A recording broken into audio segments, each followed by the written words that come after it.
ఇప్పుడు news lens చూద్దాం. Deputy CM Pawan Kalyan మంత్రులు ఎమ్మెల్యేలకు వార్నింగ్ ఇచ్చారు. ఇసుక దందాలో తలదూరిస్తే ఎవరిని వదలమని పవన్ కళ్యాణ్ హెచ్చరించారు. మంత్రులు ఎమ్మెల్యేలపైన చర్యలుంటాయని కలెక్టర్ల సమావేశంలో సేనాని తేల్చి చెప్పారు. మంత్రులు ఎమ్మెల్యేలకు వార్నింగ్ ఇవ్వడంతో సీఎం చంద్రబాబు, మంత్రి లోకేష్ షాక్ అయ్యారు. మరింత సమాచారాన్ని మా ప్రతినిధి నరేష్ అందిస్తారు. నరేష్,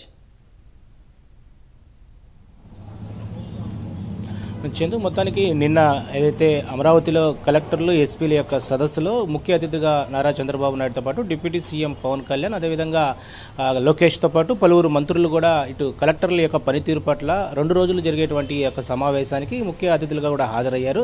ఈ నేపథ్యంలో రాష్ట్ర వ్యాప్తంగా కూడా కలెక్టర్లు ప్రధానంగా అడ్మినిస్ట్రేషన్లో కీలకంగా వ్యవహరించాలంటూ కూడా ఇటు చంద్రబాబు నాయుడుతో పాటు డిప్యూటీ సీఎం పవన్ కళ్యాణ్ కూడా వ్యాఖ్యానించడం జరిగింది. ఇటీవల 5 నెలల కాలం పాటు రాష్ట్రంలో ఏదైతే పురోగతి సాధించడం కోసం కీలక పాత్ర కలెక్టర్లు సాధించాలా. ఈ నేపథ్యంలో చాలా వరకు కూడా కొంత కుంటున పడుంది. కలెక్టర్లు దీని ప్రధానంగా సంక్షేమ పథకాలని ఏదైతే రాష్ట్ర ప్రభుత్వం తీసుకొచ్చేటువంటి అభివృద్ధి కార్యక్రమాలని పూర్తి స్థాయిలో ప్రజల వద్దకు తీసుకెళ్లాల్సినటువంటి బాధ్యత ఒక కలెక్టర్ల వద్దే ఉంటుందంటూ కూడా ఇటు కలెక్టర్లకు సంబంధించినటువంటి సమావేశంలో డిప్యూటీ సీఎం పవన్ కళ్యాణ్తో పాటు నారా చంద్రబాబు నాయుడు గారు మాట్లాడడం జరిగింది. ఇక్కడ మొత్తానికి ఒకసారి మనం ఈ యొక్క కలెక్టర్ల యొక్క సదస్సు సమావేశంలో డిప్యూటీ సీఎంగా ఉన్నటువంటి పవన్ కళ్యాణ్ మంత్రులకు, ఎమ్మెల్యేలకు కూడా ఆయన చురకలు వేసినటువంటి పరిస్థితి మనకు కనపడుతుంది. ఇక్కడ ప్రధానంగా ఏదైతే రాష్ట్ర వ్యాప్తంగా జరుగుతున్నటువంటి అక్రమంగా వెళ్తున్నటువంటి రేషన్ బియ్యం, అక్రమంగా వెళ్తున్నటువంటి సిలికా, ఇసుక, ఇలా రకరకాలైనటువంటి అక్రమ మార్గంలో వెళ్ళేటువంటి వాటి అన్నిటి మీద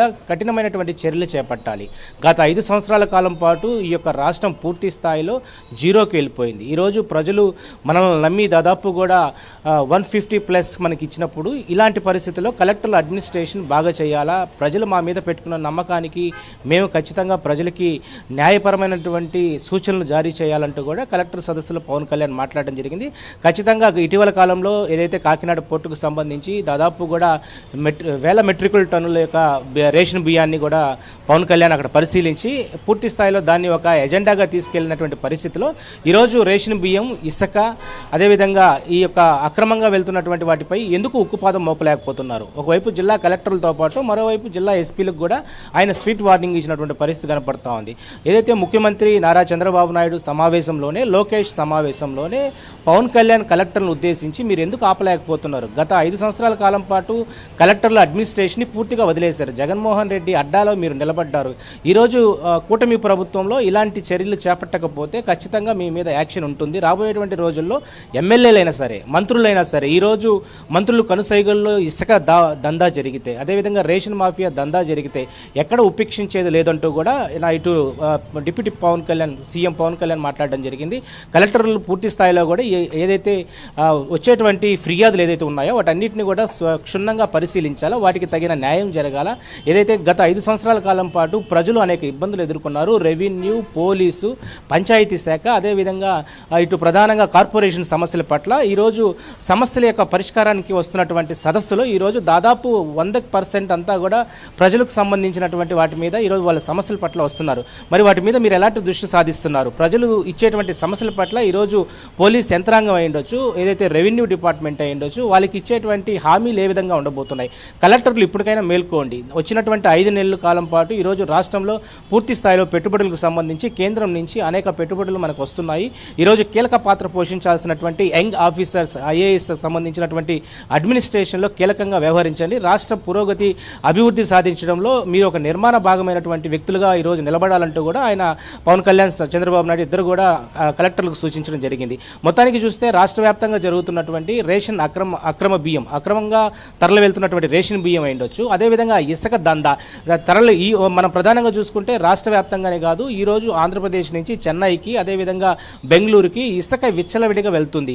ఒకవైపు కలెక్టర్ సదస్సులో ఇదే చెప్తా ఉన్నారు. ఒకవైపు పవన్ కళ్యాణ్ చెప్పినా లేకపోతే చంద్రబాబు నాయుడు చెప్పినా ఒకటే, అక్రమంగా ఏది తరలి వెళ్ళినా మనకు సంబంధించినటువంటి ఏదైతే మన ఆస్తులకు సంబంధించి, మన వనరులకు సంబంధించిన ఏది కూడా బయటికి తరలి వెళ్ళడానికి లేదు. లేదు. ఈరోజు రాష్ట్ర అభివృద్ధిలో కీలకంగా ఉండాల్సినటువంటి అడ్మినిస్ట్రేషన్స్గా ఉన్నటువంటి కలెక్టర్లు ఈరోజు ఎందుకు గమ్ముగా ఉన్నారు, పాత వాసన ఇంకా మీకు పోయినట్లేదంటూ కూడా ఒకవైపు నారా చంద్రబాబు నాయుడు కూడా మాట్లాడడం జరిగింది. మొత్తానికి చూసుకుంటే డిప్యూటీ సీఎం ఆయన ఏదైతే గత 5 సంవత్సరాల కాలం పాటు అనేక ఇబ్బందులు ఎదుర్కొన్నాడు. అంటే 5 సంవత్సరాల కాలం పాటు అడ్మినిస్ట్రేషన్ ఏ విధంగా విస్మరించిందో ప్రజల పట్ల. నరేష్, అంటే ఒక న్యూ ఏజ్ పాలిటిక్స్గా ఇది చూడొచ్చా? ఇప్పటి వరకు ఒక పొలిటీషియన్ ఎవరు కూడా ఇలా అడిగింది లేదు గతంలో కానీ అంటే వార్నింగ్ ఇవ్వడం కానీ సజెషన్స్ చేయడం కానీ ప్రభుత్వంతో సంబంధం లేకుండా మీ పని మీరు చేసుకోండి అని చెప్పడాన్ని ఎలా చూడాలి? ఒక న్యూ ఏజ్ పాలిటిక్స్గా చూడొచ్చా? ఖచ్చితంగా షూర్ చందు, ఏదైతే కలెక్టర్ సదస్సులు పెట్టడమే ఇప్పటికే కూటమి ప్రభుత్వం వచ్చిన తర్వాత 2 పర్యాయాలు కలెక్టర్ సదస్సులు ఏర్పాటు చేసుకోవడం అనేది నిజంగా రాష్ట్ర ప్రభుత్వంలో ఒక పురోగతి సాధించడానికి ఇది ఒక కీలక అంశంగా చెప్పుకోవచ్చు. అందులో భాగంగా డిప్యూటీ సీఎం పవన్ కళ్యాణ్ ఈరోజు ఆయన నిన్న మాట్లాడినటువంటి మాటల్లో కలెక్టర్లను ఉద్దేశించి మాట్లాడడం ఒక ఐకాన్గా నిలబడిందని చెప్పుకోవచ్చు. ఎందుకంటే కలెక్టర్లకి గత 5 సంవత్సరాల కాలంలో ప్రజలకు ఎలాంటి ఇబ్బందులు ఎదుర్కొన్నారు, ఈరోజు ఒక రాష్ట్రంలో కీలకంగా ఉన్నటువంటి జనసేన పార్టీ అయి ఉండొచ్చు, తెలుగుదేశం పార్టీ అయి ఉండొచ్చు, భాజపా పార్టీ కీలకంగా ఉండేటువంటి వ్యక్తులపైన మాపైనే అనేక కేసులు ఏదైతే నమోదు చేసి మమ్మల్ని పూర్తి స్థాయిలో రోడ్ల మీద బయటికి రానియకుండా తిరగనీయకుండా చేశారు. సో అలాంటి పరిస్థితి గత 5 సంవత్సరాల కాలంలో ప్రజలు పూర్తి స్థాయిలో కూడా చాలా ఇబ్బందులు ఎదుర్కొన్నారు. మరి ఇప్పుడు ఈ కూటమి ప్రభుత్వానికి ఇంత మెజార్టీ ఇచ్చినటువంటి ఇప్పుడు ప్రజలకి మేము ఏం చేయాలి, ఈరోజు మా వంతు మేము ఏం చేయాలంటే మీరు అడ్మినిస్ట్రేషన్ బాగుంటే గ్రామ స్థాయి వార్డు స్థాయిలో ఉన్నటువంటి ప్రజలకు వెళ్తాయి. ఈరోజు మేము తీసుకొస్తున్నటువంటి అనేక పథకాల గురించి చెప్పాల్సిన బాధ్యత కలెక్టర్ల మీదే. ఈరోజు అడ్మినిస్ట్రేషన్ బాగుంటే ఈరోజు రాష్ట్ర పురోగతి అభివృద్ధిలో కీలకంగా ఈరోజు మేమందరం కూడా ఉంటాం. ఈరోజు మేము రాష్ట్రంలో ఈ యొక్క అభివృద్ధి పరంగా ముందుకు తీసుకువెళ్లడంలో కేంద్ర ప్రభుత్వంతో మేము సహకారం అందుకుంటున్నాం. పోలవరం సంబంధించి అయ్యుండొచ్చు, ఈరోజు విశాఖపట్నం సంబంధించినటువంటి గూగుల్ విషయంలో లోకేష్ తీసుకున్నటువంటి చర్యల్లో భాగంగా అయ్యుండొచ్చు, అనేక ఐటీకి సంబంధించిన సమస్యలు ఈరోజు క్యూ కడుతున్నాయి. వీటన్నిటికీ పూర్తి స్థాయిలో అడ్మినిస్ట్రేషన్ ఈరోజు మేమంతా కూడా సీఎం చంద్రబాబు నాయుడుతో పాటు పవన్ కళ్యాణ్, లోకేష్ అయ్యుండొచ్చు, పలువురు మంత్రులు మేమంతా కూడా కష్టపడి ఈరోజు రాష్ట్రాన్ని ఒక మళ్ళా పురోగతి సాధించేందుకు ఈరోజు ఆంధ్రప్రదేశ్ నవ్యాంధ్రప్రదేశ్గా 2047కి మళ్ళా నవ్యాంధ్రప్రదేశ్ని ఏ విధంగా మనం అభివృద్ధి చెందుకోవాలనే ఒక కాన్సెప్ట్ మేము ముందుకు వెళ్తున్నాం. కలెక్టర్లు ఖచ్చితంగా కూడా వీటన్నిటిని కూడా క్షుణ్ణంగా పరిశీలించుకోండి. గత 5 సంవత్సరాల కాలం పాటు అడ్మినిస్ట్రేషన్ కుంగపడిపోయింది, పూర్తి స్థాయిలో విస్మరించిపోయారు. ఇప్పటికైనా కలెక్టర్లు మేల్కోవాలా, ఎస్పీలు మేల్కోవాలా, అక్రమ కట్టడాలు, అక్రమ బియ్యం అయ్యుండొచ్చు, అక్రమ ఇసుక అయ్యుండొచ్చు, వాటి మీద ఉక్కుపాదం మోపాలంటూ కూడా కలెక్టర్లకు స్వీట్ వార్నింగ్ ఇచ్చిన పరిస్థితి కనపడుతుంది పవన్ కళ్యాణ్. చేయండి. Right Naresh, thank you.